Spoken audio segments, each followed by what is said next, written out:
You're listening to Sacks in the Basement, a production of the Broadcast Basement Limited, where every show is 30 minutes of good and comes from a basement bar on the south side of Chicago. Pull up a stool, pour a cold one, and join us right now for Sacks in the Basement. Heard everywhere podcasts can be found, and always at sacksinthebasement.com.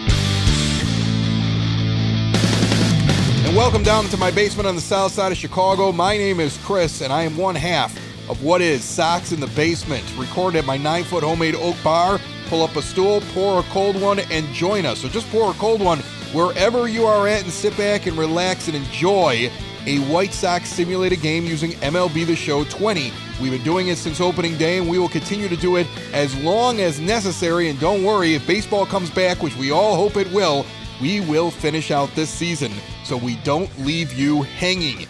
Reynaldo Lopez leads the Chicago White Sox in many pitching metrics, but last night Dallas Keuchel caught up in a few, and Dylan Cease has been red hot. White Sox pitching doing good from top to bottom. The team sits at 19-13 and just took their first of a 3-game set at home over the Baltimore Orioles last night. And my partner in crime, Dave, who I grew up across the street from over on 80th and Spalding, and normally sits down here and does the podcast that's for fans, by fans, Sox in the Basement, joins me this weekend. Dave, what do you think of the White Sox so far? I'm impressed. Like the record, I love the division record of 10-5. That to me is probably the most important stat of everything that you had just mentioned here, because we've always heard it for years. It's common knowledge. You've got to beat teams in your division. You know, you have to. And without further ado, let's throw it out to Guaranteed Rate Field for Game 2 of 3 this weekend set. White Sox, Orioles from Sox in the Basement. Next.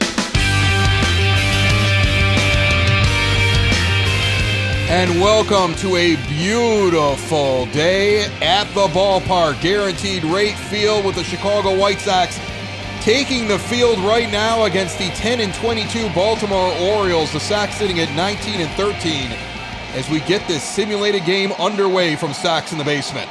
And Dylan Cease has been hot as of late. 6 total starts. He's 3-1 with a 3.63 earned run average. 34 2/3 innings, 34 hits given up, 12 walks. That's a 1.33 whip. And he also has 34 strikeouts. And over his last 4 starts, Yasmani Grandal has caught him 3 times. And those were his 3 best games that he has had, barely giving up a run. He has been very impressive as he throws this one high and tight inside for ball 1, and the game is underway. Sox still sitting in second place, 19-13, finished April with an 18-13 record, and won on May 1st last night in the rain against these Orioles to get to 19-13, as Jose Iglesias leads off hitting .238. With the righty Cease, he puts one across in the strike zone, 1-1 the count now, even. Really nice afternoon here for a ball game, as Iglesias sends this one down foul. 60 degrees, clear skies, window coming in, straight in from center field at 9 miles per hour. So it may knock something down at some point in this game. And with the pitcher we have on the mound, I will take it because he's already been effective in swirling winds. The key has been, as this one's fouled off down the first base line 1-2, working quickly. Grandal keeps him at a different pace than McCann. And with the success he's had, I think Grandal will always be his catcher, at least for the time being, until Dylan Cease gets into a rhythm. And this one is fouled off. The next pitch is a ball. The count is even at 2-2. Cease working quickly again, throws one, just misses the outside corner. The count is full. Cease has kept his pitch count down, but he's going to use a lot of pitches to end up walking the leadoff batter here. So 8 pitches to put a runner on first, and that's not how he wanted to start the game. Puts his hands on his hips, walks off the mound for a second, walking towards second base. Dwight Smith Jr., the lefty, will step in now, hitting .225. Last night, we had a great game from Dallas Keuchel. This one's high on a 4-seamer, misses 1-0. He was perfect into the 6th and had a no-hitter into the 7th. Sox shut the Orioles out, winning 5-0 in the pouring rain. Let me ask you this about Dallas. has the defense been holding up around him? Because that was kind of a concern that we had with all the ground balls that he throws. I mean, so how has the defense behind him been? Are they making the plays that need to be made? As that's a strike in the outside corner. You know, Dave, I think it matters who the defense is. When he has good defenders behind him, it really does make a difference. He induces a lot of ground balls. He had a good defense behind him last night. He had the starters. He had Mendick, he had Anderson, he had Moncada. I think when you see a guy like Leary Garcia get in there, we've seen a few errors by Leary. And I don't know if having Mendick at third is good for Keuchel as well, as Smith swings at one outside and Cease sits him down for his first strikeout of the game. So he walked the first and struck out the next hitter as Dillon tries to get on track quickly. One out here in the top of the first inning with Trey Mancini hitting .310, batting righty and up at the plate. And he fouls this one off down the first base line, 0-1 the count. The real problem has been Lucas Giolito. It just feels like the game hates him. I don't understand why he's so bad, at least early on, as we do this season. But I feel like he'll turn it around. As Mancini sends this one out to deep center field, but it's caught by Luis Robert easily, and there's 2 outs. He didn't get to the track, but he did have to run back and catch that over his shoulder. Runner does not advance, 2 outs. The leadoff runner's on first, and Renato Nunez will come up. He's got 14 RBIs. That leads the Orioles, 6 home runs, and a .295 average. Yeah, I don't buy it. I mean, because, listen, when you've got Ronaldo Lopez with a 1.13 whip, and then you've got Giolito up there at the 1.5 whip, something is rotten in Denmark, said Hamlet. You know, I don't buy it. As that's a ball, and quickly 3-0 is Nunez on a couple of really close pitches from Cease, who doesn't want to walk another batter here in the first inning. The pitch on the way, inside, walked him on 4, so there's 2 runners on and 2 outs. He walked the first batter, struck out the next. Next one flew out to Robert, now he walks the batter on 4 pitches. So not the start we're accustomed to with Cease, although he is working quickly with Grandal. And I'll say this about Giolito. 1, I think he's going to even out and it's going to get better. But 2, I don't know if you want to blame the simulation on every time something goes bad. You see anomalies at the beginning of seasons all the time. You see guys get off to bad starts that you don't understand, and then they figure it out as the year goes on. It all evens out by the end of the year. I think we're going to see that with Giolito. As much as we're going to see some guys that got hot early probably cool off a little bit. It will be interesting, but doesn't stand out to me as something crazy. As Anthony Santander standing in the left-handed batter's box, he's 1-2 quickly as Cease moving along. Pitch number 22 here in the first inning. Inside 4-seamer misses, 2-2 the count. Runners on first and second, no score. 2 outs, grounder over to Madrigal at second. Makes an easy scoop and over to Abreu at first for the 4-3 putout. And Cease gets out of a not-so-perfect inning. He put 2 on, but he walks off the mound without giving up a hit yet. And his team is coming to bat here in the bottom of the first.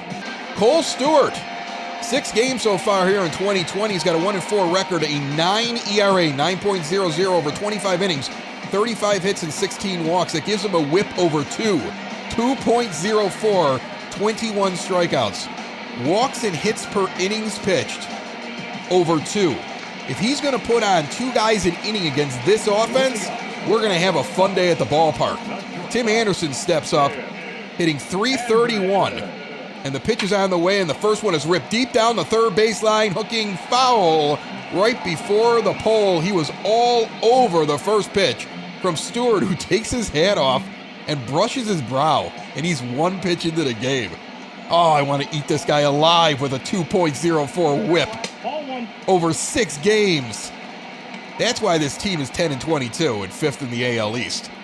The Orioles have a lot they have to put together over the next couple of years, and most of these guys out in the field will not be here if they ever get good. They are at the beginning, yet again, of yet another rebuild. They're in a perpetual one, as this one's thrown to the backstop outside. 2-1 the count. The next pitch on the way. Gets the strike zone barely at the knees on a 4-seamer. 2-2, the count is even. The TA, the next offering. Chop the first. Ground ball scooped up and over to first base for the tag. There's 1 gone on the unassisted 3 putout. Anderson struggled last night. He seems to be falling into a slump. Hopefully that's not true, as Yasmani Grandal worked his way out of one recently. He's hitting .242 now. He's got 8 home runs. And he's batting from the left side here in the 2 spot, a spot that he's been getting back into. Early in the season, he hit in the 2 spot with success. When he went into the slump, they moved him everywhere. Now that he's gotten better, they've moved him up to the 2 spot, and he's doing pretty well. At times, Larry Garcia will be up in the 2 spot, but he's not playing today. So when he's not there, the tendency seems to be to put the bat of Grandal in that spot in front of Abreu and Moncada. Grandal had struggles in the middle of the order. The 2-1 pitch to Grandal, low inside, 2-seamer, 3-1 the count. He just had difficulties when he was in the 4 or 5 spot. And Abreu owns the 3 spot. Ball 4, high and outside, he'll take his base. So with 1 out in the first base runner for the White Sox is Yasmani Grandal. He is not fleet of foot, but he's a runner. And Jose Abreu with 9 home runs and 21 RBIs, hitting .276, stands in. Had a couple of walks and a big 2-run home run early on last night. And he puts this one out into center field, dropping quickly. It'll be a base hit. Grandal will advance to second. No way of really putting on any wheels because we weren't sure how far that ball was going to carry and if a play would be made on it. But it does drop in.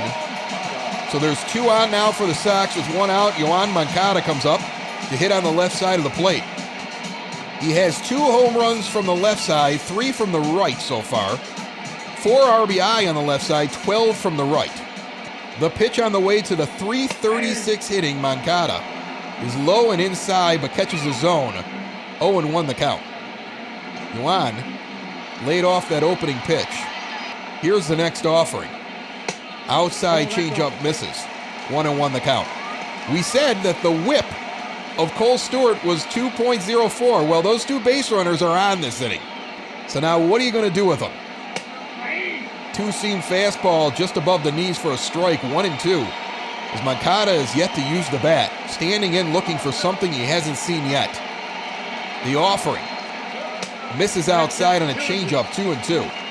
My co-host Dave has been joining me all weekend long. I want to get to some talk about Moncada later on, but I kind of want to watch this at bat and not talk about anything else except the field and what's going on it. As a low 4-seamer misses, the count is full with Eloy Jimenez standing on deck. 2 on, first and second. Grandal's on second, Abreu on first. 3-2 count with 1 out in the bottom of the first. Stewart delivers. This one's connected with and sent out in the center field, falling fast, but a nice play put on this time. Did not fall fast enough. Ball gets in quickly. That is the second out. Nobody will advance. And Jimenez will come up hitting .263. Velasquez made a really nice play out in center. Much like the Abreu hit, this one was carrying, but it didn't drop right in front of him. It actually got to the glove, unfortunately. As Jimenez stands in the first pitch from the righty Stewart, inside and fouled back on a 4-seamer. He's scored 7 runs in the last 10 games. He's had a couple of homers. I think that's the reason. But he's also getting on base. Early on in the season was home run or nothing. Not anymore, as an inside 4-seamer at the waist catches the zone. 0-2, so Stewart put on those 2 runners and now is trying to lock it down and get out of the inning. And to have a whip of 2.04 and not be in the minor leagues, you must be a magician. Grounded up the middle, and it's into the outfield. Grandal's going to come around and score. The Sox have their first run, as that is just out of reach of the second baseman going over the bag and rolls out to center field on a seeing eye single. Excellent job by Eloy Jimenez, who's up towards the top of the majors. He's in the top 10 in RBI right now. I believe sitting 8th with that RBI that would put him at 26 on the season. Edwin Encarnacion stands in and a slider misses outside, 1-0 the count. 2 outs here in the bottom of the first. This is why you have Edwin where you have Edwin. Innings like this where you've already gotten a run and the .255 hitting Encarnacion could get a big hit here and drive somebody in. He fouls off a 4-seamer in on the hands. 1-1 the count. 22 pitches so far for Stewart. 12 of them for strikes. He's given up 2 hits and a walk so far in this inning. As this one's in the dirt, it will roll The runners are going to try to advance, and safe under the tag is Abreu at third base. Ball rolled away behind Encarnacion, and he didn't move. He just stayed in the batter's box. A smart move. Catcher has to come around him to scoop it after he sees it, hidden behind his foot. And he can't get Abreu. Jimenez also moved up. They're second and third. 2-1 pitch. He gets a slider across for a strike. 2-2, the count is even with 2 outs in the bottom of the first. Big pitch coming up here. 2 runners in scoring position. Edwin wants to make good contact. A high pitch goes for a ball. 3-2, the count with Mazara on deck. And the Sox have the Orioles a little bit on the ropes early on. And you would like to pour it on and get a few more runs quickly. The pitch on the way. Down the third base line, just foul. That would have scored 2. Count still full, the next offering. Low and outside, and Encarnacion holds off on a pitch that we've seen him dive at all season long. When he's got 2 strikes, he generally will go for that low outside pitch, but he did not get fooled by Stewart. Very different approach to the plate. And now Nomar Mazara comes up, hitting .198 with 3 home runs and 9 RBI. But 2 of those home runs came this week. And the average has been coming back up again, and he can get over 200 with a hit here and drive in some runs. The first pitch to the lefty, swung on and missed on a fastball tailing away high and outside, just outside the zone. Sox would really like to see Mazara pick things up. I don't expect him to be a world beater, but I didn't expect this. It's a new month and hopefully a new attitude as he fouls back a slider inside that came in at 97 miles an hour, 0-2. And Mazara steps out, puts his hands on his hips in a breath, and he steps back in. That does not look like he's confident when he does that. The next pitch, high, taken for a ball, 1-2. Mazara steps out again, and will get back into the box. Second and third, 2 out, bottom of the first. The 1-2 pitch. Low misses on a change, 2-2. Stewart had Mazara off balance, but couldn't get the next 2 pitches into the zone, and now Nomar has got to understand that anything and everything is on the table. But with no open base, he's probably going to get a pitch to hit. This one's outside, 3-2. So now Mazara's got to be thinking, is he really going to walk me or risk it? Or is he going to try to get it over, and what am I going to do with it? Full count, bases loaded, 2 outs, bottom of the first. The pitch to Mazara. High ball 4, and a run will walk in. Stewart walks in Abreu. Everybody else moves up 90 feet. The White Sox lead at 2-0, and Nick Madrigal, the 8-hitter, will come up hitting a whopping 100. Ricky Renteria is saying before the game he wants to get him in the game more. At the acclimation period, we can't avoid putting him in just because other guys are struggling. We got to give him his opportunity. He's got a triple in his first game. He's had 1 other hit. So 2 hits in limited action since he came up late in April. Inside slider just gets the zone. 0-1. He came in last night as a pinch hitter and defensive replacement and struck out in his only at-bat. Through 19 at-bats, 5 strikeouts. We do not expect this from Nick Madrigal, but he is adjusting. High inside pitch. He lays off of 1-1 the count now. Jimenez on third. Encarnacion on second. Mazara's on first with 2 outs in the bottom of the first. Low pitch misses below the knees on a 4-seamer, 2-1. I know Madrigal is tempted to not swing at anything close, but he's got to understand he's not going to get the same calls that these guys that have been up here for a while are going to get from an umpire. And he's tiny. And I think umpires are given the benefit of the doubt as this one is fouled off a fastball right in the outer corner of the plate. 2-2 the count now to Nick Madrigal. The pitch. Checks it up. Did he go? They're going to appeal, and no, he did not. A pitch outside tailing away. He's able to pull back. Roberts on deck, and the count is full again. Madrigal has to understand he's going to try to get it across the plate to him. What can he do with it? The pitch. Swung on and belted into right field, coming in quickly. They are going to make a shoestring grab out there in the outfield. Madrigal almost drives in a few. Just couldn't find the open spot of grass. After 1, the Sox lead 2-0. The White Sox had a golden opportunity to really bust this game open. They do get 2 runs, but leave 3 on. And Ramon Urias hitting .204 will stand in. And Dylan Cease has had a little bit of time that may have knocked him out of the flow that he was starting to develop at the end of the first inning. He throws this one inside for a ball, 1-0 the count. The next pitch on the way. Low and outside, 4-seamer, 2-0. Grandal putting the sign down and putting the glove up. Down the middle, 4-seamer had some movement. 2-1 as that one's taken. Red Sox lead Texas early on 5-0 in Boston. As a 4-seamer hits the outside corner, 2-2. Toronto leading at home against the Yankees in their day game, 4-0. The pitch. Fouled off down the third base line, a sharp line drive into the stands, or actually into the net. 2-2. The next offering just misses outside on a changeup. The count will go full. There have been close pitches for both pitchers that are going for balls. This is a tight strike zone. Just ask Baltimore after that first inning. Puts this one down the middle. It's going to be sent out in the right field for a base hit in front of Mazzara. He wasn't going to walk him, so he puts him out with a base hit. Opposite field for Urias. Into shallow right field near the line.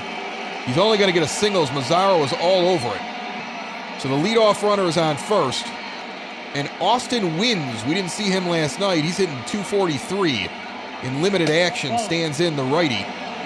He's got 9 RBIs, which makes him 4th on the Orioles and 2 home runs. So he has done the most with limited time. The next pitch from Cease, inside misses, so quickly 2-0 to Wins. The pitch. Down the middle, change up, taken for a strike, 2-1 the count. Cease normally works pretty quick, but he's not finding the plate as often as he would like. So you see him slowing down a little bit. You see Grandal trying to tell him, let's go, let's go, let's go. Well, we knew this. We knew this. When we first signed Grandal, what was the big thing that we talked about with him? It's the pitch framing. It's how he's able to frame the pitches in such a way that all of a sudden, pitches that would have been balls are now getting called strikes. And the other thing that we had been praising Grandal for when he first came in is his ability to work with young pitchers. I had mentioned in a previous call with you the other day that maybe the game has got some metric or that's factoring in that Dylan Cease is figuring something out in his second year. Maybe that X factor is in fact Yasmani Grandal. And if so, awesome, because again, that's what we expected from him when the White Sox signed him. That's one of the things that he's known for. Looks in at Grandal, the pitch. Ripped down the third base line, foul, 2-2. Wins was all over that pitch, way out in front of it. Now he fouls off a slider, tailing away, just gets a piece of it, goes back to the backstop, 2-2 the count.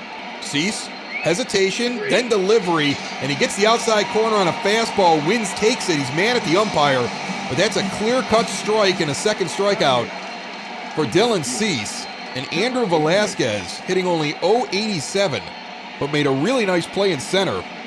Otherwise, the Sox might have had more runs in that last inning. Got Moncada's hit out in the center field. Takes a ball outside, 1-0. Over his last few starts, Dylan Cease has been very effective and not used a lot of pitches. But he's on 38 pitches here as this one's delivered number 39, a strike on the inside corner. We have 1 out in the second. Still trying to figure out exactly where that ball is going to go. I don't think he has his best stuff today. But Grandal is nursing him through it. He's got a relatively fresh bullpen after Dallas Keuchel went 7 and only needed 1 relief pitcher to finish the game off last night. This one's popped out behind second base. Anderson makes the easy catch. There's 2 gone. And Chris Davis comes up hitting .200, the lefty, with the power. But a lot of disappointment for that big contract that he signed a few years back. Takes an outside ball. Just misses the zone. 1-0 the count. 2 outs in the top of the second. Urias is going from first. The throwdown from Grandal. He's out, trying to steal second base. Grandal throws out the base runner on the head-first slide. Anderson puts down the tag. Slight hesitation from the umpire, but he got him right across the hands before the hands hit the base. Perfect swipe tag. And Luis Robert comes up, hitting 194, but he had a really nice game last night. 2 for 4, and the 2 outs were hard hit balls. He also has a double and 3 RBI over his last 3 games. So he's starting to try to find a way to break out of this. And it'd be nice to see him continue. He's 1-1 right now. 2 inside pitches. 1 caught the zone. The other one was too far inside. So the 1-1 count, the bottom of the second. Stewart sitting on 41 pitches at this moment. Here's pitch number 42. Grounded up the middle. That's going to get through for a base hit. Roberts on with the leadoff hit here in the second inning. And you know, he's got to be getting some good advice. We've watched veterans early on struggle. We saw Jimenez struggling. We saw Grandal struggling. We saw Moncada struggling. And when they got out of it, they were putting balls on the ground up the middle and trying to get simple base hits. Make contact, don't try to kill it, don't try to be a stud. And I think Luis Robert is going to have to get used to just getting hits against Major League pitching. The home runs, the power, the big exciting stuff we saw is going to come. But he's getting back to basics, and that was a big hit for him on the road back from this big slump at the beginning of the year. Tim Anderson comes up and fouls one right down the third base line. He did that in his first at-bat. He's 0-1 in the count with Robert and Speed on first. Outside pitch now grounded in the left field, right in between the third baseman and the shortstop Iglesias. Seeing eye single by Anderson, Robert advances up to second base. You've got really good speed on board and no outs. First and second with Robert on second, Anderson on first. No outs in the second, and Grandal comes up hitting .242 and takes an outside changeup 1-0. We said that this pitcher puts on 2 guys per inning. Put on way more than that in the first inning. He's already got 2 guys on here with no outs in the second. The pitch from Stewart. Swung on and missed on a 4-seamer. Grandal was looking for it in the zone. It rode up way above his bat as he swung underneath it. The 2 leaders in stolen bases right now in the American League stand on second and first, as that's a strike. 1-2 the count to Grandal. The next offering fouled back on a changeup. Count remains 1-2. I love double steals, but with this lineup coming up, do you really want to run yourself out of an inning? With this pitcher struggling as that pitch is outside for a ball and the count evens at 2, do you want to take that chance? Oh, strike at the knees, and Grandal stands there, puts the bat down, and looks right at the umpire, and he's going to say a few things before he goes back. And I think what he's saying is, my guy isn't getting that call. And he's right. That call hasn't happened all day long. That's been a ball. That's why there were so many walks in the first inning and a half of this game, and now Grandal's like, why wasn't it a ball from me? Abreu comes up, fouls the first one down the first base line. Looks at the runners, looks in at Abreu. Double steal is on. Both runners going to throw down to third. Robert is safe at third base. Anderson safe at second. So they did put on the double steal. And Robert beats the throw to third base on a high throw. Goes in feet first and pop-up slides. He's safe under the tag. Anderson into second. So now second and third with 1 out. And this ball's in the dirt, and it's going to roll. Robert comes halfway down the line and then heads back, realizing he might not have made it. Sox putting pressure on here with 1 out at the bottom of the second. 2-1 count to Abreu, the pitch. Fouled off down the first base line. The count goes even at 2. We were talking about that speed with those 2 guys, and would they try to do something like that? That was fun to watch.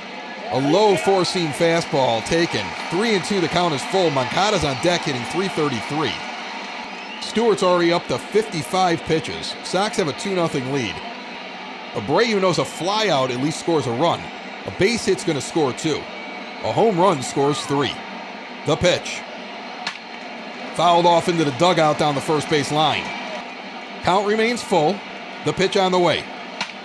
Rifled out into left field. It is going to be caught. Robert's going to tag and head home. The throw will come in. He is safe.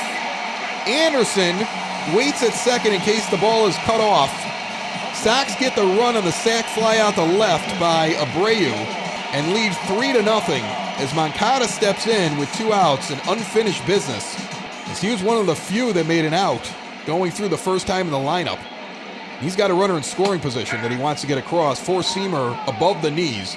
A strike. 0-1 the count. He's got a .333 average right now. Came in with a good average at the beginning of the series, Dave. What do you think about Yoan Moncada this early in the 2020 season? Yoan Moncada at 330. I would have him probably closer in real life to about 300 at this point. So not way far off. I'm not surprised by it. I know he's going to probably end up around 300, but I wouldn't be surprised by a 330 hitting season from this guy. I think he's a future MVP. I really do, and I'm enjoying watching him play, and I'm enjoying what he does in the 4 spot right now for this team. 2-2 pitch now on the way. Chop to first base. Going to be tough, but a play will be made. Moncada grounds out. Davis tags first. Unassisted 3, but the White Sox get another run. And after 2, lead 3-0 on the south side. Let's take a look at the Chicago White Sox pitching staff. They have a whip of 1.25 as a staff. That's first in the American League, third in the MLB. And opponents are hitting .225 against them. That's first in the American League and second in the MLB. There's been bumps in the road, but I think if you are angry about what's going on with a 19-13 team coming out of a rebuild, looking at what's happening early on and knowing this is just the tip of the iceberg, I am excited watching this. Chris Davis stands in. He was at the plate when the third out was made on an attempted steal. Runner was thrown out, so he gets a brand new count and swings at the first offering from Cease. 0-1 the count. Cease enters the third inning with 42 pitches. That was pitch number 43. Trying to get a little bit more efficient to stretch his outing deeper.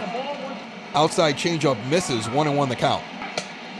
Inside four-seamer misses, 2-1. Fly ball down the first base line, hooking foul into the stands from Chris Davis. Count is even at 2 on a beautiful day here. Saturday afternoon, and now a four-seamer pulling away, swung on and missed. Cease with a wicked four-seam fastball that dove out of the zone outside on Davis, and he could not reach it. So Cease sits him down for a strikeout to lead off the third inning. And Jose Iglesias, hitting .238, steps up to the plate. He's the leadoff hitter. He got on with a walk in the first inning. Takes an inside ball, 1-0. I remember a time when Iglesias was the end-all, be-all prospect everybody wanted. Remember, Iglesias was part of the deal when the White Sox acquired Jake Peavy. Iglesias, in that three-way deal, ended up going to Detroit. Now he's on the Orioles. And I don't think that I would call him an all-star. I don't think he's even been an all-star. It shows how prospects sometimes don't pan out. The White Sox have been very fortunate early on that some of our guys are showing good stuff. As this one's flying out into center field. Coming in quickly is Robert. He will try to make the play but cannot get there. Keeps the ball in front of him on the dive. I think Anderson was closer to it than Robert. But Luis Robert was coming in like a bat out of hell for that ball. And I think Anderson saw the look in his face and said, I think he's got it.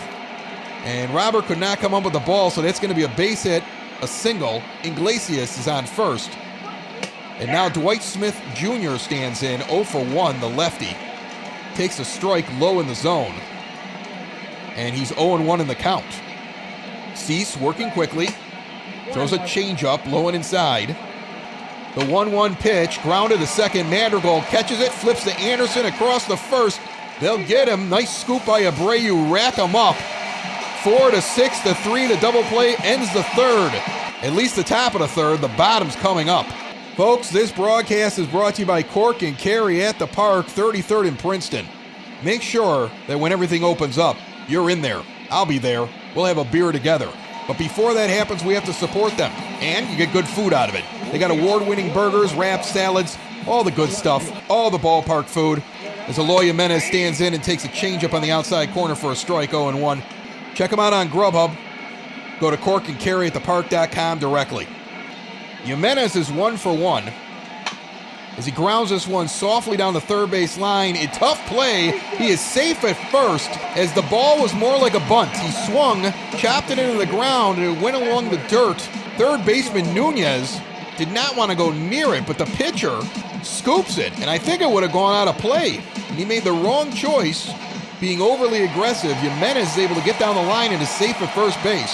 So the leadoff runner is on for Edwin Encarnacion, hitting .255, and he fouls this one off down the first base line, a two-seam fastball. They weren't kidding about this Stewart. He puts a lot of guys on base. White Sox, unfortunately, only have 3 runs. They had the potential to have 9 by now, easily.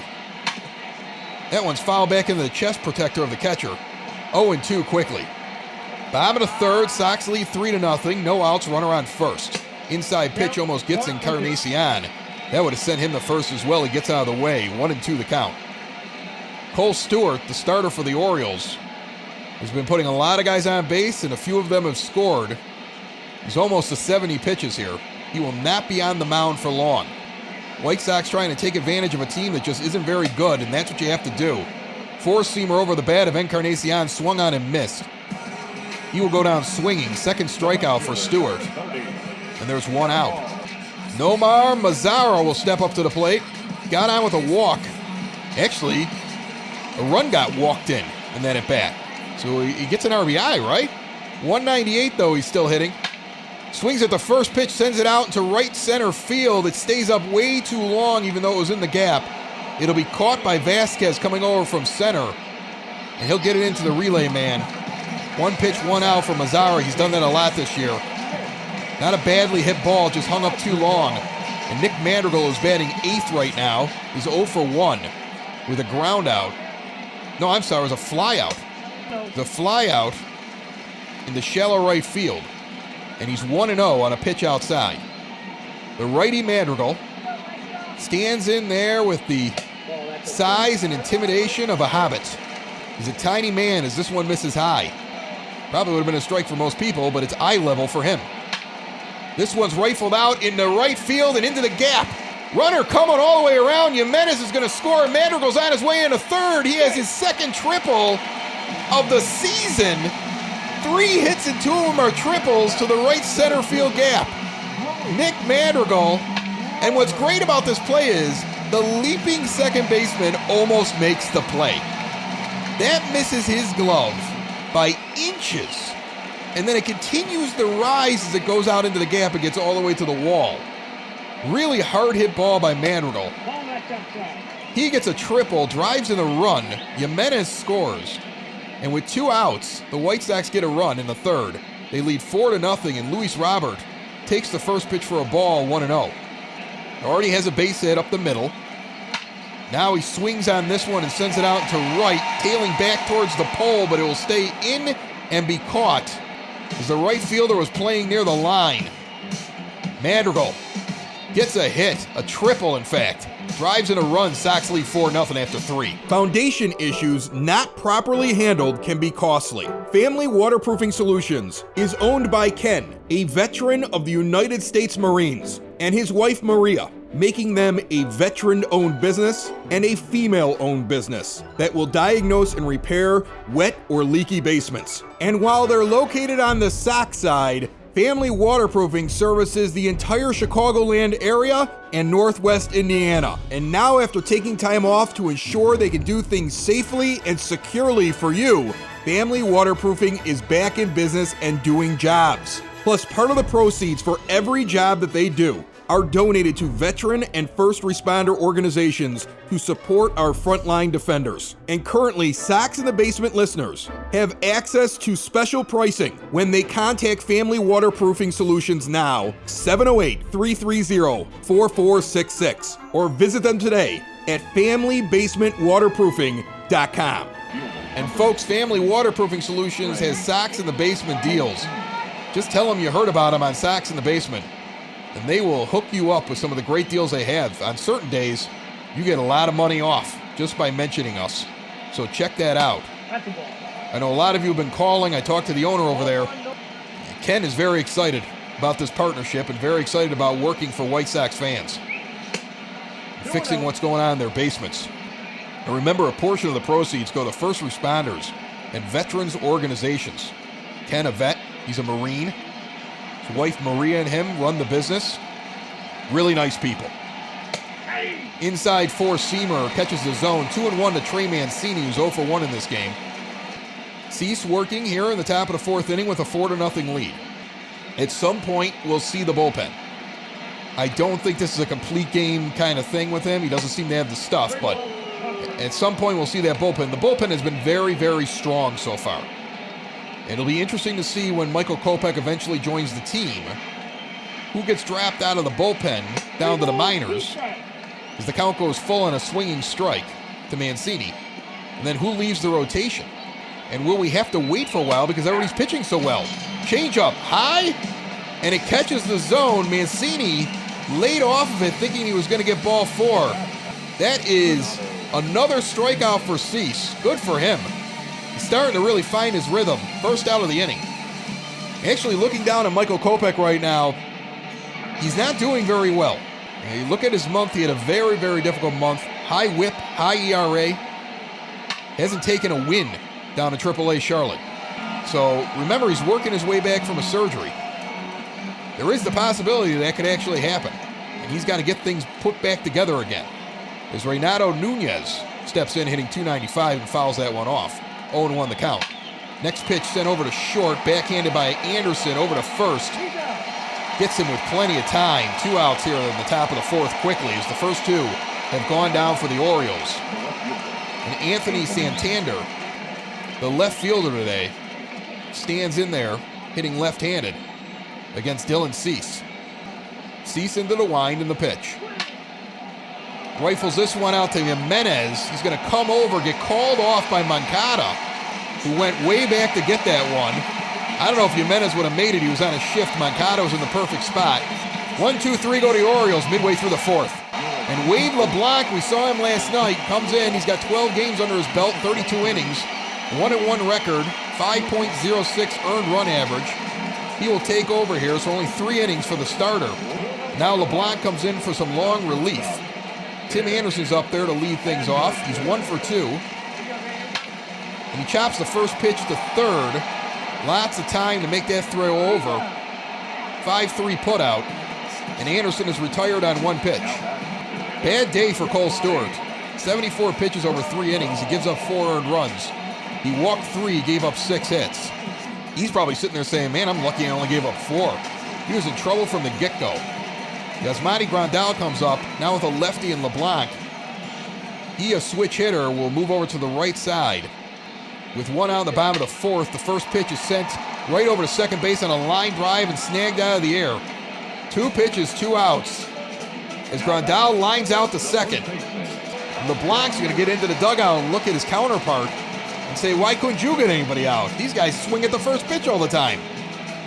Sox hadn't done that up until this inning. Abreu comes in, 1 for 1. Also has the sac fly. Drove in a run there. As this pitch is fouled off and the count goes 1-1. LeBlanc sets and delivers. Outside 4-seamer misses. 2-1 the count. Next offering into the hole between third and short. Iglesias with an acrobatic play. Jump throws it, falling away into the outfield and gets Abreu by a hair. Put a star on that one, as Ed Farmer would say. Pin a star on it. Nice play by Iglesias, and the Sox go down 1-2-3. End of 4, they lead 4-0. I like watching good baseball. Even if that was against my team, that was a heck of a play. And Ramon Urias will step in now. He's 1 for 1, was thrown out trying to steal second base. The righty stands in against the righty Cease, who starts the inning with 64 pitches. His 65th is for a ball.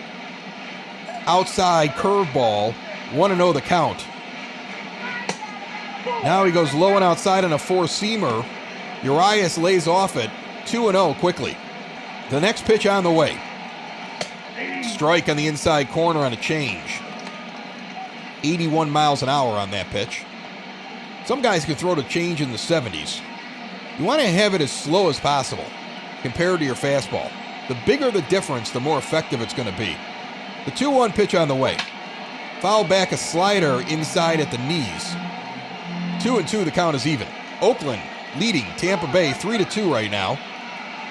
They're in the 6th. As Austin Wynn stands on deck for the Orioles. The 3-2 pitch. Outside misses on a curve. So he's going to walk him. Urias got on last time and eventually tried to steal. He might try to do it again. Cease angry with himself for walking the leadoff batter. He felt like he was past that. Really started to lock it down in the 3rd and 4th innings. And then he walks the leadoff guy just like he did early on. And Wynn stands in, 0 for 1, and takes a curveball on the outside portion of the plate. 0-1 the count.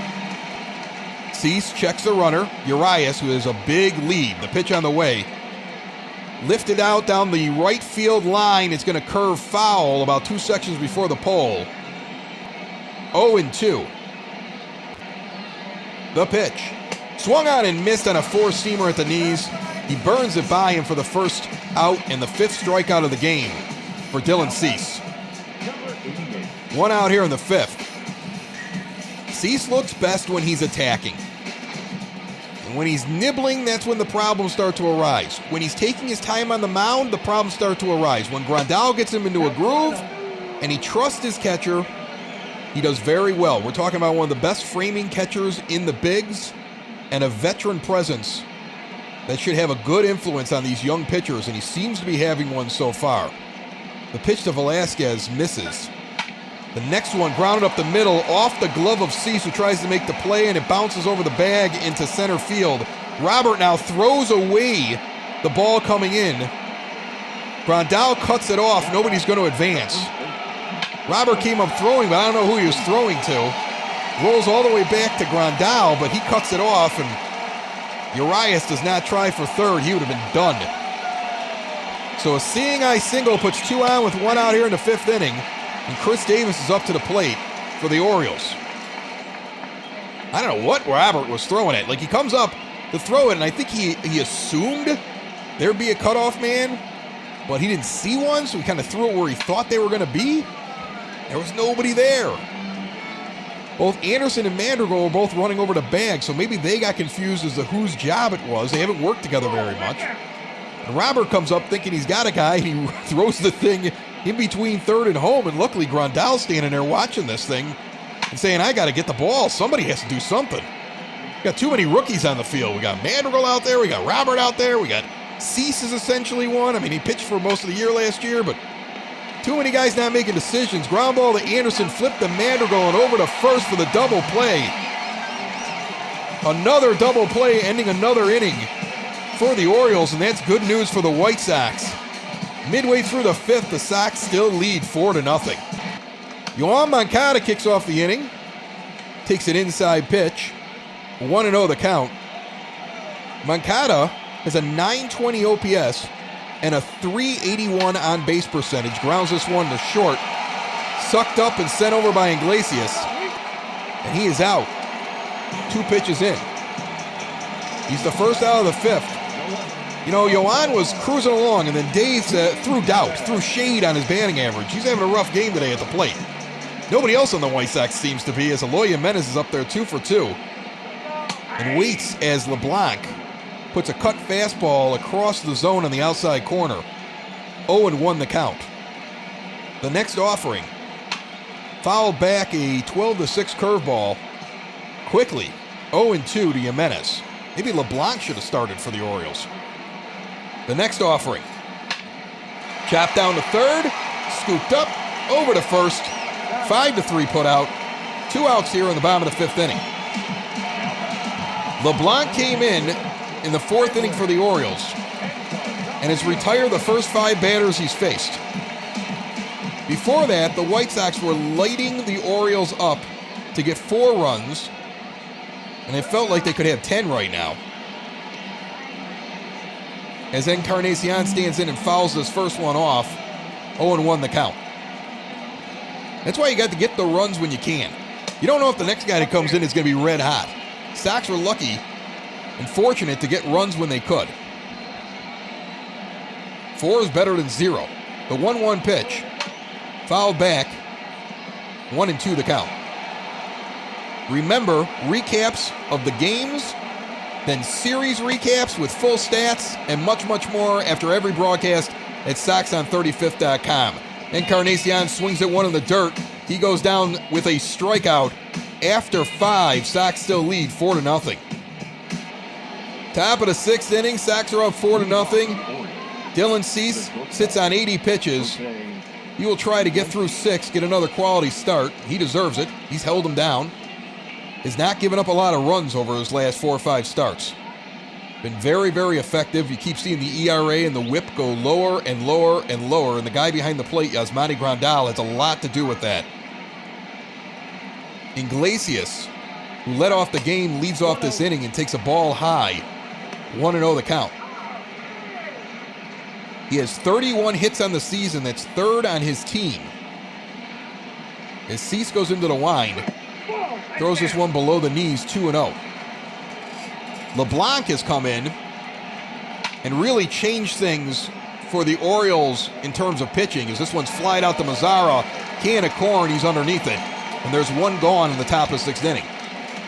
So the Sox are fortunate to have that lead because he's much stingier with the pitching, and the defense is picked up for the Orioles as well behind him.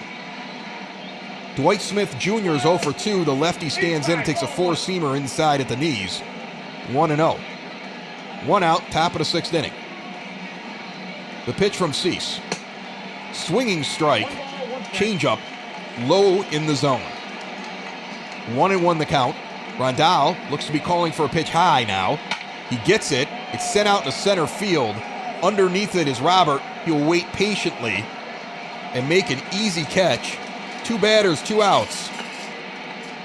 Both teams pretty much coming up, swinging, and making outs over the last couple innings as the game's pace has picked up. Trey Mancini's 0 for 2 with a strikeout and a flyout. He comes up with 2 outs here in the top of the sixth inning. Cease looks in and wastes no time. He's already into the wind. He gets a strike down the middle on a curveball. Mancini currently leads the Orioles with his .304 batting average. This is a team with a lot of guys in the starting lineup that are hitting below 200. Strike down the middle on a four-seamer. 0-2 quickly. Cease had 23 pitches and 19 pitches in the first 2 innings.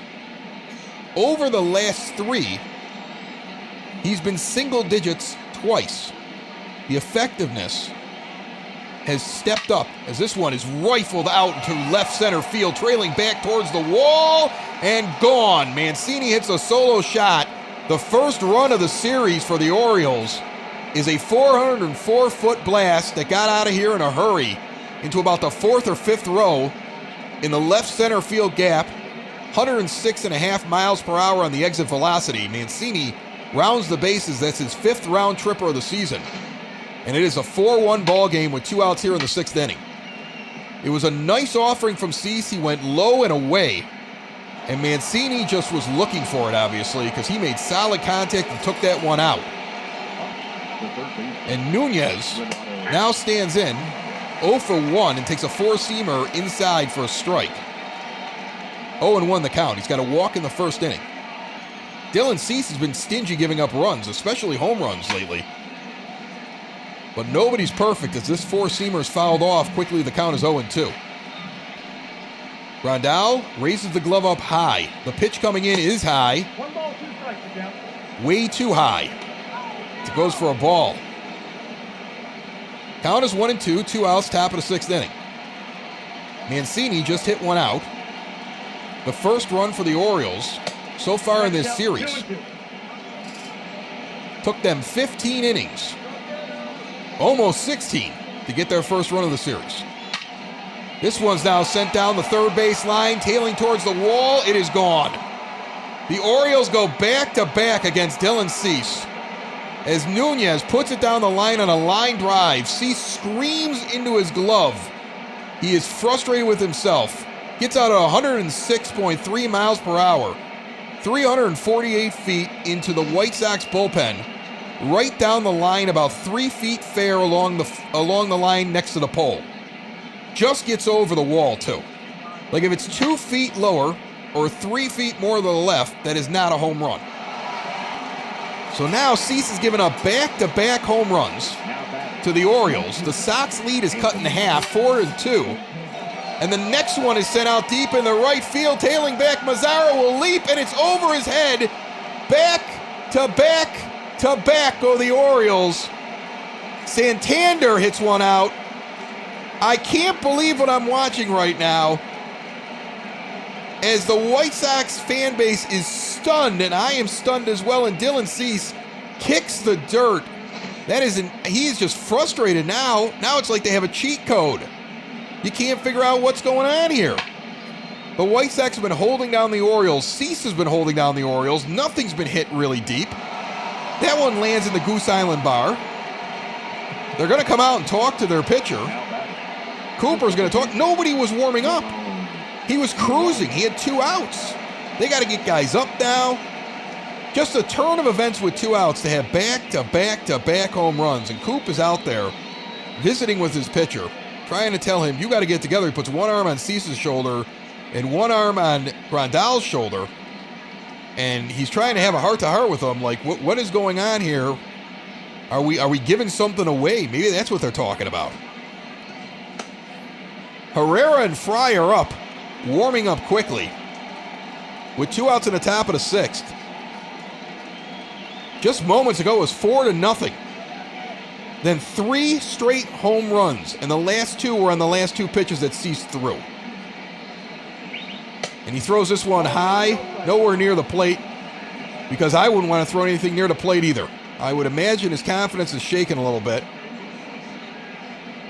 He's got Urias up there as 1 for 1. He doesn't seem like he's a real power threat.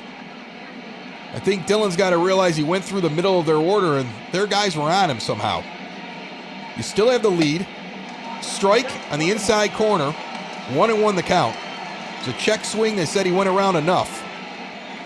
So the 1-1 pitch from Dylan Cease on the way. Swung on and missed on a changeup. Low and inside. He's 1-2. But remember, he was 0-2 on one of those home runs. It wasn't like he was struggling. Dylan Cease was cruising and hit a wall. Swung on and missed on a 4-seamer. Gives a little fist pump, but it's subdued.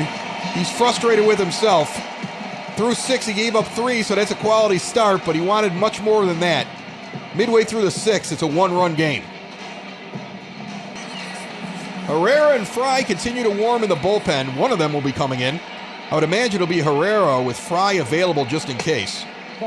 He's more of a guy that comes in at the back half of an inning. There's also double barrel action going on in the Orioles bullpen, although LeBlanc has been really solid. And Mazzara stands in, takes a ball outside, 1-0 the count. The next pitch, swung on and chopped up the middle. It's going to be fielded and sent over because the shift was on. So you had Iglesias so close to second, he's able to make that play and throw him out. There's 1 gone here in the bottom of the 6th, and here's Nick Madrigal, 1 for 2 with a triple and an RBI. Let's see if LeBlanc can figure out the strike zone on this guy. Looks like if I made a character for my son and used his actual height, and he's 12, takes a fastball for a strike, 0-1 the count. Now he lifts one out in the right center field. Get down! It's over his head and it's going to roll to the wall. Madrigal comes around second. He's chugging for third. He is in the third right now, standing up with a triple. Nick Madrigal, 2 for 3 with 2 3-baggers today. Both of them out in the right center field. This one gets over the head, misjudged by the right fielder. Velasquez, the center fielder, has to run all the way back and get that one, but it's way too late. The Sox are in business with Luis Robert coming up, and Madrigal standing on third base with 1 out here in the bottom of the 6th inning. Roberts 1 for 2 with a base hit, and he would like to do damage. The pitch on the way. Outside changeup, misses, 1-0 the count. In his last 3 games, he's hitting .333. So Luis Roberts starting to figure it out a little bit. Don't get too excited. You need more than 3 games of being good. But as the average now hovers around 200, and Roberts 1 for 2 today, with a stolen base, he's looking to do something, 2-0 in the count. The pitch from LeBlanc. Swung on and missed on a 4-seamer in on the hands. Wicked pitch comes inside on him, and it was in the zone. Nothing you could do with that. 2-1. LeBlanc delivers. Pop back foul, and now the count is even at 2. Sox lead 4-3. Gave up 3 runs in the last half inning on back-to-back-to-back home runs. All solo shots, thankfully. As a changeup comes inside and Roberts swings underneath it. He strikes out, shakes his head. but he shook his head more like he understood what he did wrong. It wasn't that despair that we've seen after at bats. That was a confident, like, yep, I know what I did wrong, and I'm ready the next time that comes at me. He's learning. Tim Anderson's up now with 2 outs and a runner on third. You'd love to get across. He's 1 for 3. First pitch catches the outside corner on a curveball. 0-1 the count. Singled in the second inning. Hitting .331 right now. And you'd like to see him get one through to score Madrigal and get the White Sox a little bit of breathing room after this thing got really tight really quick. Low changeup swung on and missed, 0-2. That's the same pitch that Roberts missed to finish his at-bat. So LeBlanc is relying on that pitch. Now he comes inside the same way, but he misses the zone and Anderson takes it. So he's throwing a combination of curveballs and changeups, but they both have a similar break. And he's trying to come inside below the waist. He misses there again. He feels like Sox batters are not going to get around on that pitch. Anderson barely gets around and fouls it back. Once again, low and inside, low and inside, low and inside, changing slightly the pitch that he's throwing. Now he goes and gets him again with a changeup low and inside, and Anderson can't get it. So LeBlanc felt really confident about that pitch, and White Sox hitters couldn't hit it. Nice hit by Madrigal, unfortunately cannot get across. End of 6, Sox lead by 1. Jace Fry is actually going to start off this inning. He's got 12 games under his belt and 7 innings pitched. He's 2-1. He's got a 5.14 earned run average, 12 strikeouts and 4 walks. And he'll start off the 7th. Dylan Cease is done for the day. 6 innings pitched. He gave up 3 earned runs, all of them with 2 outs in the 6th inning. With the bases clear, he gives up back-to-back-to-back. Otherwise, he was brilliant today. Had another really nice outing. I know he'll be frustrated. But he's still got the Sox with the lead. Fry throws the first pitch to Wins, 1-0. Wins is not very good against lefties. In fact, the lineup 7, 8, 9 doesn't look very good against lefties at all when you look at it. And I think that's why Fry is in here. He's 2-0 though, quickly. And now he misses outside on a changeup, 3-0. You know, when you bring in a lefty specialist against guys that don't hit lefties well, you don't want him to walk a guy. He's 3-0 on his first 3 pitches, and he throws this outside and walks him on 4. And that's just disgusting. And there are some jeers coming from the crowd on that one. You got one job, and if you can't do that job, you don't become very useful. We sit around, we talk about what's going to happen. How are the White Sox going to solve the problem of where everybody goes when Michael Kopech eventually joins the staff? Well, what if they send Gonzalez in and they still have 2 lefties? Could Jace Fry go down? Change up low at the knees like he heard me. Gets a strike across, and he gets the big cheer from the fan base, who was frustrated. Here at the ballpark, a long cheer coming from everybody. There are a lot of people standing, clapping at him for getting a strike. He's 0-1 to Velasquez, who's 1 for 2 on the day. And now he misses with a curveball, 1-1, and boos start to rain down. Jace Fry is in a pressure cooker. You got White Sox fans that can't believe this game was even close. And a cut fastball is fouled back, 1-2. Fry checks the runner at first. The pitch on the way. In the dirt. It's going to be scooped up by Grandal. It doesn't get away, but it's going to be a 2-2 count. Count is even at 2. No outs at the top of the 7th. Leadoff runner was walked on 4 pitches. Fry now gets him swinging on a cut fastball inside. Velasquez throws his bat back towards the dugout in front of him. He's so angry that he missed that pitch. Screaming at himself. That's a frustrated man at the plate. The Sox get their first out of the inning. And Chris Davis comes up with 1 out in the top of the 7th. The lefty, batting 9th, takes a strike down the middle on a cut fastball. 0-1 the count. He's got a strikeout and a ground out. He's 1 for 5 in this series. The pitch from Fry.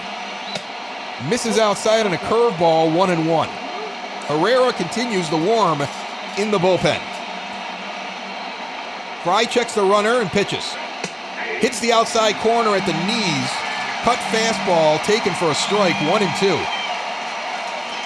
Fry trying to get himself out of the mini jam that he put himself into walking the leadoff hitter. Looks in at Davis, the 9-hitter, and delivers. Swinging strike, and he misses it, and he is sat down. So he strikes out the next two after walking the leadoff hitter for the inning here in the 7th. He's got 2 outs, and Jose Iglesias coming up to the plate. They're going to come out and talk with Fry now for a second. And that's going to be it for Jace Fry, as Kelvin Herrera will now enter the game.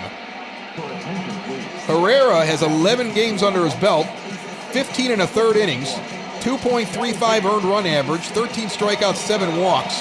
Righties are only hitting 125 against him. And that's what Iglesias is. So Jose Iglesias is 1 for 2. And he does not do as well statistically against right-handed pitching as he does against lefties. Fry's job was to pitch to those 3 batters at the bottom of the order that aren't good against lefties. He got 2 of them out. 1's on first base. Now Herrera's job is to finish this inning. The 1-0 pitch sent out into shallow right field. Madrigal will wave off Mazzara coming in and make the catch. The Sox are through the 7th, or at least the top of the 7th, heading to the bottom with a 4-3 lead as they get up for the 7th inning stretch. Hector Velazquez has 20 games and 26 innings in those 20 games. A 2.42 earned run average, and the righty will stand in as the pitcher in the bottom of the 7th inning for the Orioles. As Yasmani Grandal, the catcher, is 0 for 2 with a walk. He'll come up. He's hit from the left side, then hit from the right side. He's back on the left side again. He's got a walk and a run scored as Hector Velazquez takes a long time looking in and delivers. And it's fouled back. 0-1 the count here in the bottom of the 7th inning. White Sox leading 4-3. Red Sox beat the Rangers 6-0 in Fenway today. That game's a final now. They scored 6 off of Lance Lynn. Lance Lynn just shut us down cold. It was one of our worst games offensively all year. Ground ball, the first bobbled. They're going to get it over, though, in time. A faster runner might have made it. 1 out on the 3-1 putout. Jose Abreu steps up to the plate. The pitch on the way. Low sinker below the knees. 1-0 the count to Abreu. Aaron Bummer warms up in the White Sox bullpen right now. Herrera could also come out to at least start the inning. There's 1 out here in the bottom of the 7th. Sox leading 4-3 as this one is sent out deep into left field, tailing back to the wall. It'll be caught up against the wall. Abreu gave it a ride on a line drive, but not enough.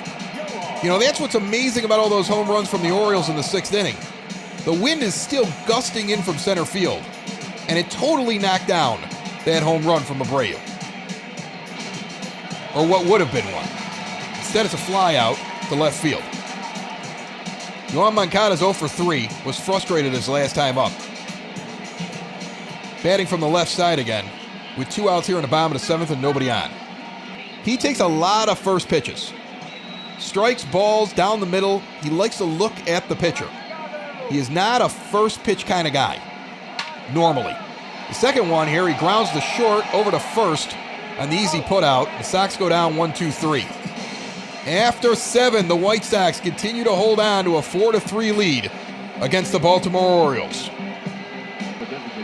Dwight Smith Jr. will come to the plate 0 for 3. Kelvin Herrera will remain in the game, with Bummer warming out in the outfield. This one is grounded right up the middle for a base hit. So if the strategy was, see how well Herrera can do, first pitch gets sent out there. Trey Mancini's going to come up. Austin Hayes is going to come in and pinch run at first base. And Ricky Renteria is going to go get his pitcher. Aaron Bummer has been warming up in the bullpen along with Carson Fulmer. And Renteria is going to come out to the mound. And this is really interesting. In comes Carson Fulmer. Fulmer has an ERA in the mid-2s and a whip of 1.26. And we heard Ricky Renteria say, as he announced attendance is 26,560, that he wanted to see Fulmer in more intense situations. I didn't know that meant we're bringing in Carson Fulmer with one on in the 8th inning against Trey Mancini. And he throws a ball there, a changeup inside 2-0. The knock on Fulmer has been that he's been very successful, but he hasn't been doing it in big situations. And the Sox have talked about the idea of getting him into a big situation. He's 3-0, by the way, with Nunez on deck. And he's going to have to face 3 batters. There's like a buzz in the stadium, like what is going on, as he throws a strike on the outside corner, 3-1 the count. Bummer continues the warm. I'm sure he was shocked that Renteria called for the righty as well. But obviously, they want to give Carson a chance here. It's a dress rehearsal. We've been talking about the idea that Michael Kopech is going to be coming up. Maybe the White Sox want to see what he does when he actually has to make a pitch. Well, what he did right there is he just walked Mancini. And with no outs, we've got 2 on here in the 8th inning with only a 1-run lead. And Renato Nunez comes up. If you paid for a ticket today, you're like, I wanted to see a win. I didn't want to see an experiment. But this is going to say a lot. First of all, Fulmer has to pitch every once in a while. You've got to use him. Secondly, they got to find out if he can actually do it in a big situation, so they're giving him one. Throws a strike down the middle on a curveball, 0-1. I believe this is the last stand of Carson Fulmer. If he gets out of this inning, the argument might be made he stays up when it comes time to bring up Michael Kopech in the next week or so, as the team seems to be poised to do. Throws that one outside, 1-1 the count. The pitch. Cracked out for a base hit down the third base line. It's going to score a run. Jimenez gets the ball in quickly. Second and third on the double. Guess what? Carson Fulmer, not the answer. This game is tied at 4. Santander stands in. 1-0 quickly. He has a home run in the 6th. I can't believe we're in a tie ball game. I can't believe Carson Fulmer's out there. Runners at second and third here in the top of the 8th inning. The pitch on the way. A strike at the knees. 4-seamer, 1-1 the count. Fulmer looks in. The pitch. Fouls that back on a 2-seamer, 1-2. Still no outs here in the top of the 8th inning. The White Sox seem to be giving up this game. Inside pitch misses, 2-2. The next offering. Foul back. Count stays even at 2. By the way, this is Fulmer's third batter. I'm pretty sure if he doesn't get an out, that's it. He misses on a 4-seamer inside, 3-2 the count. The payoff pitch. And possibly a bus ticket down to, well, anywhere. He'd be DFA'd. He's out of options. Where's he getting a bus ticket to? Bus ticket home? Bus ticket to some kind of South American league? I don't know where he goes. But he's getting a bus ticket here. Oh, he strikes him out on a 4-seamer. Don't print the bus ticket yet for Carson Fulmer. Big cheer from inside the stadium here for Fulmer. And is Renteria going to let him pitch to Urias? He is. Why do I feel like the manager put him out there to prove that he shouldn't be on the team? Feeling like with the way this Baltimore team is constructed that maybe his guys can come up and still save this game. 1-0 quickly to Urias. The pitch from Fulmer. Low misses, 2-0. Let's end this experiment. You're killing me. The next pitch. Swung on and missed on a 4-seamer, 2-1. Fulmer delivers. Down the first baseline, foul. 2-2, the count is even. Runners at second and third, tie ball game, 1 out, top of the 8th, the pitch. High pitch, misses on a 4-seamer, 3-2 the count, with Austin Wynns on deck. Carson Fulmer, I think, is pitching for his major league career at this point. At least his time with the White Sox. The pitch on the way. Swung on and missed on a changeup. Oh, this is exciting drama. He strikes out too. I mean, he is so close to not being on this team. And Carson Fulmer sits him down. So still second and third with 2 outs now on the top of the 8th, and Wynns comes up and puts this one out in the center field. Roberts going to track back towards the wall and catch it in front of the warning track, and Carson Fulmer escapes, and the run he gave up isn't his own because Herrera put him on. He did give up a double, though. Midway through the 8th, we're tied. Sean Armstrong, 18 games, 17 innings, 7.41 ERA. The righty comes in to pitch now in the bottom of the 8th for the Orioles in a 4-4 tie. And Eloy Jimenez leads it off for the Sox. It's a tie game here in the bottom of the 8th inning. Back-to-back-to-back home runs in the 6th with 2 outs for the Orioles, made it 4-3. And then a crazy 8th inning. The Sox give up a run. It could have been a lot more.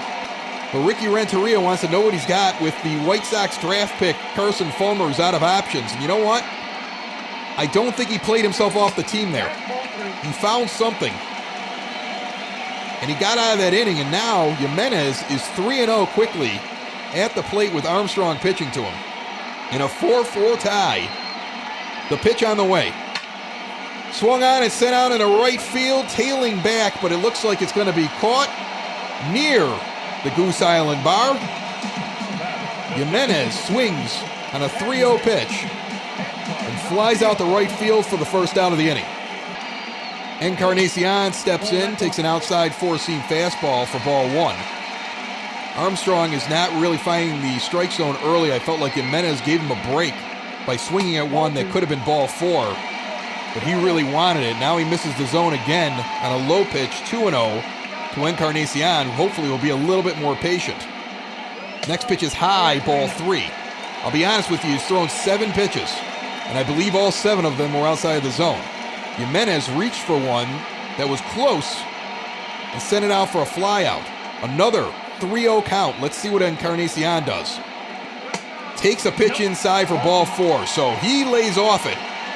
More of a veteran up there, realizing we got a relief pitcher who's thrown 8 balls and 8 pitches. And Nomar Mazara will step up with a runner on first base. They're going to pinch run for Encarnacion. Danny Mendick will come into the game and run for Edwin Encarnacion.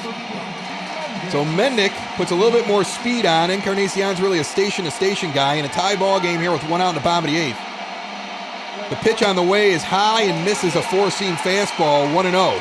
Quickly to Mazara. He's yet to throw a strike. Make him throw a strike. The pitch. Down the middle, and he did foul this one off on a cut fastball. That was right down the middle. 1-1 the count on Mazara. 2 home runs this week, only 3 on the season. Slider catches the outside corner as now Armstrong is finding the zone. 1-2 to the White Sox right fielder, Mazara, who's 0 for 2 on the day with a walk.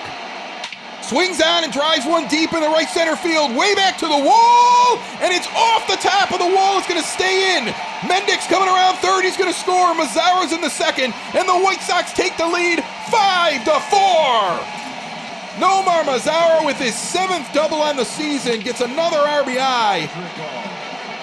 A big hit for a struggling player on the White Sox who's starting to come alive here this week. And the Sox take the lead 5-4. Nick Madrigal is 2 for 3 with 2 triples. Stands up at the plate, swings at the first one, rifles it into the right field for a base hit. Mazara's going to come around third. He's heading for home. The throw comes in. Safe under the tag. Mazara's safe on an RBI single from Madrigal, who's now 3 for 4. A big game for the little man. Right after Ricky Renteria said today, we're going to get him more playing time. We've got to give this kid a chance. The Sox score 2 here in the bottom of the 8th inning, and they lead this game 6-4. Richard Blyer will come in now with a 2.20 earned run average over 16 1/3 innings. As Luis Robert will step up to the plate. He's 1 for 3 with a single and a run scored. There's 1 out still here in the bottom of the 8th inning. And a runner on first and Nick Madrigal, who has some speed. Madrigal with a lead. The pitch on the way. Chopped down the third baseline, foul. The 0-1 pitch, low, cut fastball below the knees. 1-1 the count. Aaron Bummer, Alex Colome, both up.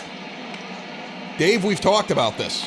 Let's talk about it now while people can listen to it, because we've talked about this separately. Bummer originally looked like he could be the closer. The sim wants to make him the closer. All right? But Colome is our closer. Bummer has been much more effective. Colome's already blown 2 saves before he got to May. His ERA is much higher. His whip is the highest in the bullpen right now. How long does Alex Colome hold on? And does it become a thing where you start using Bummer sometimes in the 9th, depending on if he matches up best, sometimes using him in the 7th, sometimes in the 8th, because you don't have a lot of lefties you can use. Jace Fry struggled a little bit. He did actually pretty good today, but he doesn't normally come in and get an entire inning under his belt. What would you do?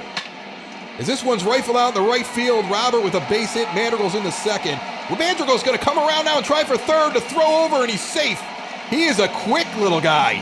Nick Madrigal turned on the wheels at second base and goes first to third. The ball was already in the glove out in right field when he touched second base, and he was going. And he beats the throw in on a headfirst slide, first and third with one out in the bottom of the 8th, and Anderson comes up. So, Dave, what do you do? Because right now, Ricky Renteria's got to figure it out. Do I go with Bummer, who's lights out, or do I go with Colome? And maybe the decision's taken out of his hands if the White Sox score a few more runs here in the bottom of the 8th inning. You know, before the season was canceled, postponed, whatever else have you, I mean, there was talk about the possibility of Rick Hahn going out there to get another bullpen guy. You can get bullpen guys pretty easily. I mean, they're out there. So if you need more left-handed pitching because you need to make Bummer your closer, that's something that I think would have been done before the season started. And if the actual season has played out the way that the simulation has played out, where, you know, all of a sudden Colome is going off the boil and Bummer is turning into a reliable back-end bullpen guy that you could use as a closer, you know, pretty sure Rick Hahn would have either brought somebody up or, you know, gone out and got somebody who's just sitting on his couch.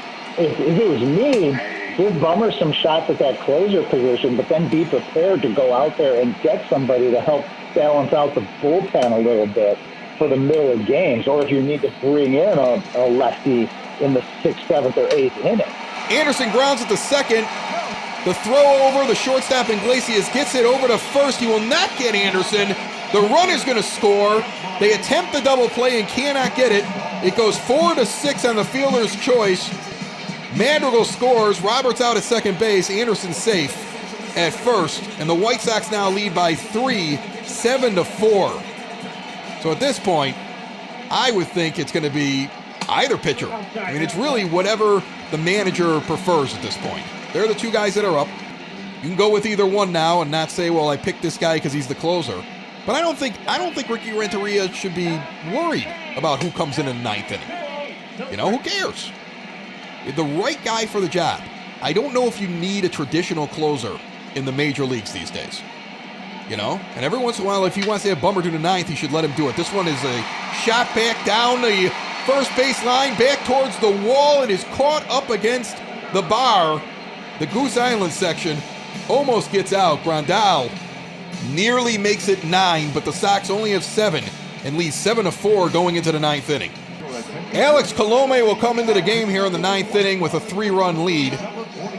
He's got 9 in the third innings and only 11 games at this point. He's 5 for 7 in save opportunities. He's got a 3.86 third run average. The whip's a little high. They're going to give him some work as he throws a cut fastball inside to Andrew Velasquez, taken for a strike. The next offering, outside for a ball, 1-1. Sox lead by 3 here in the top of the 9th inning. They have been winning for most of the game, 4-0. 3 home runs in a row by the Orioles with 2 outs in the 6th made it close.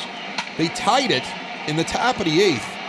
But then the White Sox immediately put on 3 runs in the bottom of the 8th, and that's why we have a chance to finish this out now. The 1-2 pitch is high. Cut fastball, 2-2 the count. Swung on and missed on a changeup, low and outside. Colome sits down. Velasquez. There's 1 out here in the 9th inning. The Sox are 2 outs away from taking the first 2 of this 3-game set against the Orioles. And Chris Davis steps in, 0 for 3. Struck out his last time up. He's 1 for 6 in the series. The pitch. Low 4-seamer, misses, 1-0. Davis is 3 for 13 against Colome. Or Colome, if you're nasty. I hear it said both ways. I always call him Colome. If Jason Benetti was here, he'd probably call him something else. I don't know. 2-0 count, the pitch on the way.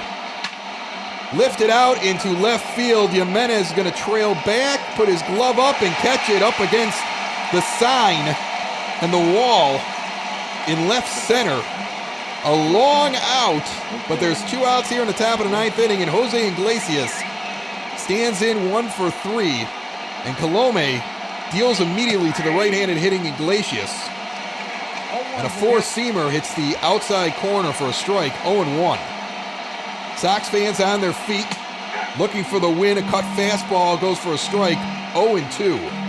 So quickly, 1 strike away.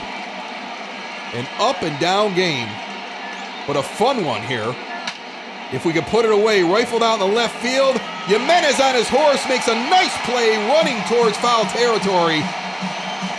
And the White Sox will win it. And guess who the winning pitcher is? Carson Fulmer. Oh, you would have told me that was going to happen about midway through this game, I would have laughed at you. The young man gets a win. Maybe he's learning how to pitch. You know, maybe this is the bright spot in the season. He definitely doesn't want to get sent down if a decision has to be made in the next couple of weeks and the Sox decide to elevate a starting pitcher by the name of one Michael Kopech. The Sox win this one 7-4. 2 runs in the first, 1 in the second, 1 in the third, gave up 3 in the 6th, and 1 in the 8th before scoring 3 in the bottom of the 8th inning, and Nick Madrigal is your player of the game. Congratulations to him. 3 for 4, 2 triples, 2 RBI. Carson Fulmer's your winner. He had an inning pitched, he gave up a hit, a walk, 2 strikeouts, and the run that crossed was not his, but it tied up the game and took the win away from Dylan Cease. Alex Colome gets the save over 1 inning pitched. He struck out 1, didn't let anybody on base. Sean Armstrong will take the loss. He had nothing when he came in, and thank you for sending us Sean Armstrong. As the White Sox had given up this lead, they were able to get it back right away. Nomar Mazara, 1 for 3 with a double and 2 RBI. Eloy Jimenez, 2 for 4 with an RBI and a run scored. And Luis Robert, 2 for 4 with a run. Think about that. Madrigal, Mazara, Robert, 3 of the 4 names I'm mentioning with the top stats at the plate today. And those guys have all been struggling. If they put it together, it is all the way with this team, because they look good right now. The White Sox win their 20th game of the season and now sit at 20-13 and go for the sweep tomorrow, Sunday. My buddy Dave will be joining me. We'll wrap things up on this weekend we're spending together. Remember to support Cork and Carry at the Park at 33rd and Princeton. Go to Grubhub or corkandcarryatthepark.com. And remember, these simulated games have been going on since opening day and can be found only at Sox in the Basement. Found everywhere podcasts can be found, and always at soxinthebasement.com. Bye-bye, everybody. Sox in the basement. Sox in the basement. Sox in the basement. Sox in the Basement. Heard everywhere podcasts can be found, and always on soxinthebasement.com.